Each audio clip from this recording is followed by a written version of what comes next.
Syederalun, tim gabungan yang terdiri dari berbagai unsur di pemerintah Aceh, Senin pagi melakukan peninjauan ke beberapa pasar tradisional di Banda Aceh. Peninjauan juga dilakukan terhadap pedagang daging di Pasar Penayung, Banda Aceh.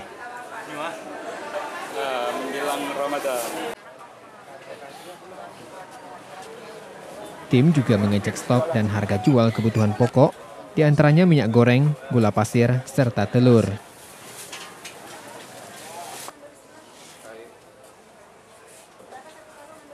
Kami sih nggak terlalu banyak stok ya, makanya takut juga sih. Ya kan, perbedaan harga tiba-tiba atau gimana, kita sih agak ini aja. Jauh ini bagaimana kalau untuk harga sendiri, Ci? Ya lumayan sih. Naik? Pasti ada kenaikan, rata-rata naiknya rata-rata. Tindakan ini sendiri dilakukan untuk memastikan harga jual sembako jelang Ramadan sesuai dengan anjuran pemerintah.